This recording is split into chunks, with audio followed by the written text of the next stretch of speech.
नमस्कार। मैं doctor Dilip Kumar, assistant professor, guest faculty, Vidya Bhavan Mahila college Siwan से। छात्रों, आज हम लोग शाहजहाँ के बारे में पढ़ेंगे। जैसा कि हम लोग जानते हैं, जहांगीर की मृत्यु 28 अक्टूबर 1627 ईस्वी को हुआ था। जहांगीर की मृत्यु के उपरांत नूरजहां गुट जो था, उनकी शक्ति धीरे धीरे क्षीण होती गई और फिर पुनः जो है उत्तराधिकार के लिए संघर्ष शुरू हो जाता है। और संघर्ष शुरू होने के बाद 4 माह तक द्वारबक्स शासक राजगद्दी पर बैठता है, जिसे इतिहासकार सिर्फ बलि का बकरा मानते हैं। तत्पश्चात जो है शाहजहाँ का शासनकाल आता है। तो आइए शाहजहाँ के बारे में विस्तार पूर्वक से जानते हैं। शाहजहाँ का जन्म 5 जनवरी 1592 ईस्वी को हुआ था। शाहजहाँ का जन्म 5 जनवरी 1592 ईस्वी को हुआ था। और उनके पिता का नाम, जैसा हम जान रहे हैं, जहांगीर था और माता का नाम जगत गोसाई था, जिसे जोधाबाई भी कहा जाता है। लेकिन इतिहासकारों में इनके माँ के नाम पर एक मत नहीं है, इसीलिए हम लोग इससे जगत गोसाई को ही रखेंगे। जगत गोसाई इनकी माँ का नाम था, जो जोधपुर के राजा मोटा राजा उदय सिंह की पुत्री थी। तो इनकी माता का नाम जगत गोसाई और पिता का नाम जहांगीर था। और अकबर जो थे, इनके दादा थे, और अकबर के ये खुर्रम जो थे, चहेते थे। उनके समय से ही ये कई अभियान में जाने लगे थे, सैनिक अभियान में, और इन्हें मनसबें भी प्रदान की गई थी और इनको कई जगह का गवर्नर भी बनाया गया था। तो इस प्रकार से जो है खुर्रम पहले से ही योग्य थे। वो अपने दादा के समय से ही उनकी योग्यता दिख रही थी।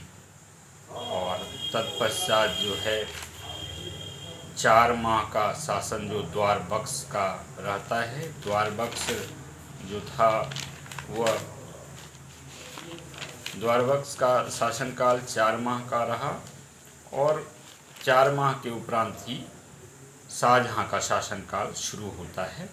शाहजहाँ दक्षिण की विजय, या दक्कन भी कहा जाता है, दक्कन उर्दू लफ्ज़ है जिसे दक्षिण हिंदी में कहा जाता है। तो दक्कन के विजय के उपरांत जहांगीर उसे शाहजहाँ की उपाधि प्रदान की गई थी। तो इनका बचपन का नाम खुर्रम था और खुर्रम जो है दक्कन के विजय के उपरांत उसे 1617 ईस्वी में जहांगीर के द्वारा शाहजहाँ की उपाधि प्रदान की गई थी। तो इस प्रकार से खुर्रम जो है शाहजहाँ बन जाता है, शाहजहाँ की उपाधि पाता है। और जब वो बादशाह बना भारत का, तो वह 24 फरवरी 1628 ईस्वी को आगरा की गद्दी पर शासक के रूप में बनता है। और जब वह शासन पे बैठा तो वह एक उपाधि धारण करता है, अबुल मुजफ्फर मोहम्मद शहाबुद्दीन किरानी ए सानी आला हजरत मोहम्मद शाहजहाँ की उपाधि शाहजहाँ धारण करता है और गद्दी पे 24 फरवरी 1628 को बैठता है। तो इस प्रकार से हम देखते हैं कि अंततः जो है 24 फरवरी 1628 को शाहजहाँ आगरा की गद्दी पर आसीन होता है और उनका शासनकाल शुरू होता है। अब आइए इनके पुत्रों के बारे में जान लें, क्योंकि आगे जो हम लोग इतिहास पढ़ेंगे इनके पुत्रों का चर्चा बार बार आएगा। तो इनके पुत्र के बारे में जान लेते हैं। उनकी प्रिय पत्नी जो थी अर्जुनमंद बानो बेगम थी। अर्जुनमंद बानो बेगम उनकी पत्नी, प्रिय पत्नी थी। और अर्जुनमंद बानो बेगम जो थी, वह जो नूरजहाँ थी, उनके भाई आसफ खां की पुत्री थी ये। तो उन्हीं से विवाह 1612 ईस्वी में शाहजहाँ का होता है और कुल 14 संतानें उन्हें प्राप्त होती है। जिसमें मात्र 7 जीवित रहती है, जिनमें 4 पुत्र और 3 पुत्रियां होती हैं। जिसमें सबसे बड़ी पुत्री जो होती है वो जहानारा, जिनका जन्म 1614। 1615 ईस्वी में सबसे बड़े पुत्र दारा सिकोह का जन्म। 1616 ईस्वी में शाह शुजा का जन्म। 1617 ईस्वी में रोशन आरा का जन्म। 1618 ईस्वी में औरंगजेब का जन्म। 1624 ईस्वी को मुराद बख्श का जन्म। और 5 जनवरी 1631 ईस्वी को गौहर आरा के रूप में 14वां जो है पुत्र उनका जन्म लेता है। और इसी वक्त पुत्री के जन्म के गौहर आरा के पुत्री के जन्म के समय ही जो है मुमताज़ की मृत्यु हो जाती है, जिनका नाम अर्जुनमंद बानो बेगम था, जिसे मुमताज़ महल के नाम से भी जाना जाता है, मुमताज़ के नाम से भी जाना जाता है। तो 5 जनवरी 1631 ईस्वी को गौहर आरा 14वां पुत्री के जन्म के समय ही उनकी मृत्यु हो जाती है। अब आइए हम लोग देखते हैं आगे युद्धों के बारे में कि शाहजहां के समय कौन कौन से युद्ध हुए। तो शाहजहां जैसे ही शासन की गद्दी पे बैठते हैं, विद्रोह शुरू हो जाता है। पहला विद्रोह जो होता है उनके समय में, शासनकाल पे वो 1628 में बैठते हैं, 24 फरवरी 1628। और 1628 में ही पहला विद्रोह शुरू हो जाता है। पहला जो विद्रोह होता है बुंदेला जुझार सिंह के विरोध में होता है। बुंदेला जुझार सिंह के विरुद्ध होता है और उसे दमन कर गिरफ्तार कर लिया जाता है। और पुनः 1628-29 में ही दूसरा विद्रोह होता है, वह अफगान शासक के विरुद्ध होता है, खाने जहां लोदी के विरुद्ध। हम लोग इसके पूर्व देखें तो पूर्व में जो है अकबर जहांगीर के जो संबंध थे अफ़गान शासक से अच्छे थे, लेकिन जहांगीर के बाद हम लोग देखते हैं कि अफ़गान शासक से मुग़लों के संबंध जो हैं वो ख़राब हो जाते हैं। और शाहजहां के समय युद्ध होता है अफ़गान के शासक के खाने जहां लोदी के साथ 1628-29 ईस्वी में। पुनः अब हम देखते हैं 1628 ईस्वी में भी तीसरा एक और विद्रोह होता है जो सिखों के विरुद्ध होता है। तो सिखों के साथ भी हम पहले देखते हैं कि मुग़लों के संबंध जो थे वो अच्छे होते हैं। और पूर्व में ही हम जान चुके हैं कि अकबर के द्वारा जो है 500 बीघा ज़मीन गुरु जो है रामदास को प्रदान किया गया था और अमृतसर शहर बसाया गया था जहाँ पे और स्वर्ण मंदिर बनाया गया था। तो पूर्व में जो है मुग़ल और सिखों के संबंध अच्छे थे, लेकिन यहाँ पर हम देखते हैं कि शाहजहां के साथ जो है उनका संघर्ष होता है। और यह जो संघर्ष होता है एक बाज को लेकर होता है, एक शाही बाज। शाही मतलब जो है मतलब राजा का जो बाग होता है, सुल्तान शाहजहां का बाज होता है, वह जो है सिखों के खेमे में आ जाता है और सिख उस बाज को लौटाने से मना कर देते हैं। और इसी को लेकर दोनों के बीच में संघर्ष होता है 1628 ईस्वी में। इसको लेकर एक कहावत भी कही गई है, चिड़िया पे ना बाज लड़ावा, 1 से 1.25 लाख लड़ावा, ते गुरु गोविंद कहलावा। यह कहावत पुनः सुनिए, क्या कहा गया है? चिड़िया पे तो ना बाज लड़ावा, 1 से 1.25 लाख लड़ावा, ते गुरु गोविंद कहलावा। अर्थात चिड़िया यहाँ पर जो है वो सिख को कहा गया है और बाज मुग़ल को कहा गया है। अर्थात उस समय मुग़ल जो शासक थे शाहजहां काफ़ी शक्तिशाली थे और सिखों की संख्या जो थी मात्र 1.25 लाख थी और उनकी हैसियत जो थी एक चिड़िया के समान यानी कम थी। इसलिए ये कहावत कहा गया है, चिड़िया पे त ना बाज लड़ावा, 1 से 1.25 लाख लड़ावा, ते गुरु गोविंद कहलावा। और 1628 में सिखों के साथ युद्ध के बाद पुनः जो होता है 1632 और 33 ईस्वी में पुर्तगालियों के साथ इनका संघर्ष होता है। पुर्तगाली भी भारत आ चुके थे और उनका जो विद्रोह हुआ था उस समय 1632-33 ईस्वी में, वह नमक कर को लगाने को लेकर हुआ था। और उनका कारखाना जो पुर्तगाली का था वह हुगली में था, और हुगली में जो है उनके कारखाने को सैनिकों के द्वारा घेर लिया जाता है। और अंततः हम देखते हैं कि शाहजहाँ की मुग़ल सेना जो है पुर्तगालियों के विरुद्ध युद्ध में विजयी होते हैं। और इस प्रकार से हम देखते हैं कि जो विभिन्न युद्ध हुए उनके 1628 ईस्वी से प्रारंभ जो होता है, लगातार 4-5 साल तक चलता है, और सब में जो है शाहजहाँ विजयी होता है।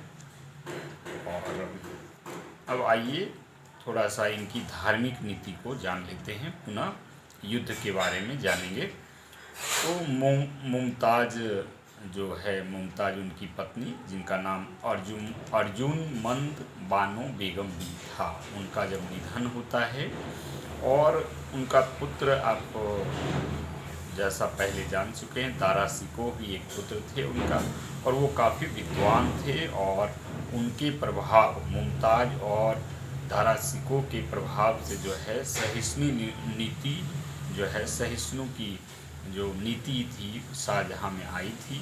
लेकिन इनकी मृत्यु के बाद, मुमताज़ की मृत्यु के बाद जो है थोड़ा सा असहिष्णुता की भी नीति इनके अंतर्गत आती है, और इनके ऊपर जो है शाहजहाँ के ऊपर असहिष्णु होने का भी आरोप लगता है। तो धार्मिक नीति के अंतर्गत हम लोग जानते हैं कि जो है वो जो है इस्लाम धर्म को ज़्यादा मानता है, और 2,50,000 रुपये के हीरे जवाहरात को वह मोहम्मद शाह के मज़ार को भेंट करता है। मोहम्मद शाह का मज़ार जो है वह मदीना में है, सऊदी अरेबिया मदीना में है, और उनके धर्मगुरु को भी 50,000 रुपया वह भेंट करते हैं। इसके अलावा जो उनके समय था, शाहजहाँ के समय, यदि कोई हिंदू लड़का मुस्लिम लड़की से शादी करता था, निकाह करता था, तो उन्हें सर्वप्रथम जो है वह मुस्लिम में, इस्लाम धर्म में कबूल करना पड़ता था। तत्पश्चात ही वह एक मुस्लिम लड़की से विवाह कर सकता था। इसके अलावा जो है उन्होंने बुंदेला परिवार को भी इस्लाम धर्म स्वीकार करने के लिए दबाव बनाया था। और उसके समय एक प्रथा जो जहांगीर के समय चल रही थी, पाबोस की प्रथा। तो पाबोस की प्रथा, और अकबर के समय ये पाबोस प्रथा पुनः शुरू हुई थी, तो पाबोस प्रथा भी उनके समय में समाप्त कर दी जाती है। और इस प्रकार से हम देखते हैं कि इनके ऊपर, उसके अलावा जो है 1633 ईस्वी में पुनः बनारस, ग्वालियर, काशी, मथुरा इत्यादि के मंदिरों को भी उनके द्वारा तोड़ा जाता है, और गो हत्या जो निषेध चल रहा था उसे उनके द्वारा, शाहजहाँ के द्वारा हटा लिया जाता है। लेकिन फिर कहीं कहीं हम उन्हें एक सहिष्णु शासक के रूप में भी पाते हैं। उनके द्वारा अहमदा के चिंतामणि मंदिर की मरम्मत भी कराई गई थी, और उनके आचार्यों पंडितों के अनुरोध पर उनके द्वारा गौ हत्या पर पुनः प्रतिबंध लगा दिया गया था। इस प्रकार से हम देखते हैं कि कहीं एक और जो शाहजहाँ है, कहीं कभी कभी असहिष्णु भी रहते हैं, तो कहीं कहीं धार्मिक सहिष्णु भी रहते हैं, और उनके अंदर दूसरे धर्म के प्रति भी आदर देखने को मिलता है। अब आइए 1633 में ही 1633 ईस्वी में पुर्तगालियों के विरुद्ध उनका आक्रमण को हम लोगों ने देखा था। पुनः 1633 ईस्वी में दक्षिण भारत की ओर उनका अभियान चलता है। दक्षिण भारत में जो है अहमदनगर पर उनका पहला अभियान होता है, जहाँ के निजाम शाही वंश का शासन था, और हुसैन शाह वहाँ के शासक थे, अहमदनगर के, जो कि दक्षिण भारत में है। और उसके जो वजीर थे, वहाँ के वजीर थे मलिक अंबर थे, और उनका पुत्र हुसैन भी उनके साथ थे, जो वहाँ पर शासन कार्य में सहयोग करते थे। तो इस युद्ध में अहमदनगर का दक्षिण अभियान जो 1633 ईस्वी में शाहजहाँ के द्वारा होता है, उसमें जो है वहाँ के शासक हुसैन शाह जो है वह गिरफ्तार कर लिए जाते हैं। उसे ग्वालियर के किला में जो है कैद कर लिया जाता है। और वहाँ का जो वजीर थे वजीर मलिक अंबर और उनके पुत्र जो थे मलिक अंबर और उनके पुत्र जो थे फतेह खां, तो फतेह खां को जो है सरकारी सेवा में रख लिया जाता है। इस प्रकार से हम देखते हैं कि 1633 ईस्वी का जो अभियान हुआ था दक्षिण भारत का अहमदनगर का अभियान, वह सफल रहता है और अहमदनगर को पूरी तरह मुगल साम्राज्य में शामिल कर लिया जाता है। 1633 ईस्वी के बाद पुनः 3 साल के बाद लगभग 1636 ईस्वी में अहमदनगर की विजय के बाद वो गोलकुंडा की ओर बढ़ते हैं। गोलकुंडा में कुतुब खान का शासन था और कुतुब खान जो थे गोलकुंडा के शासक कुतुब खान बीजापुर को 4 लाख हून दे रहे थे। 4 लाख हून एक प्रकार की मुद्रा थी। ऐसे हून एक जाति भी थी जिनका आक्रमण भारत पे हुआ था, लेकिन यहाँ पर 4 लाख हून जो है एक प्रकार की मुद्रा थी। तो 4 लाख हून गोलकुंडा के शासक जो है बीजापुर को दिया करते थे। लेकिन जैसे ही वहाँ पर शेर शाह का कब्जा होता है गोलकुंडा पर, तो वहाँ के शासक जो है 4 लाख हून देना बंद कर देते हैं। और वहाँ के शासक जो कुतुब खान ईरान के शाह को जो मानता है और सिया धर्म को मानने वाला था और उनके नाम का खुतबा पढ़ता था। इस समय से जो है शाहजहाँ के विजय के उपरांत जो है शाहजहाँ के नाम से जो सुन्नी मत का था उनके नाम से खुतबा पढ़ना शुरू करता है। खुतबा जैसा कई लोग जानते होंगे, खुतबा के बारे में थोड़ा बता देते हैं। यह शुक्रवार के नमाज के बाद जब तकरीर की जाती है, यानी जो मौलवी के द्वारा भाषण किया जाता है, उसके उपरांत अरबी भाषा में जो है इस्लाम धर्म के आदेश को पढ़ा जाता है, उसे ही खुतबा कहा जाता है। तो अब जो है यहाँ पर शेर शाह के नाम का खुतबा पढ़ा जाने लगा गोलकुंडा में। और उसके बाद देखते हैं 1636 ईस्वी में पुनः एक युद्ध होता है, वह कंधार का विजय। और 1639 ईस्वी में अली मर्दान कंधार के शासक थे, उनको विजित कर लिया जाता है। लेकिन यह विजय जो होता है कंधार का उनका जो है वह लंबा नहीं होता है और 1648 ईस्वी में पुनः वहाँ पर अफगानों का कब्जा हो जाता है।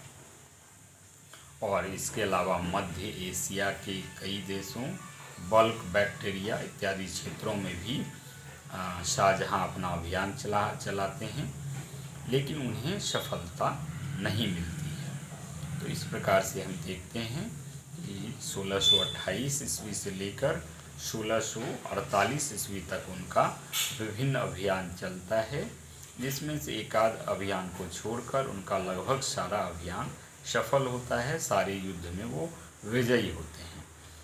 और धीरे धीरे जो है 1648 का समय आता है, शाहजहाँ की तबीयत धीरे धीरे बिगड़ती चली जाती है और उनका जो देखभाल मुमताज़ महल आप जान चुके हैं, मुमताज़ की भी मृत्यु हो जाती है 1631 ईस्वी में।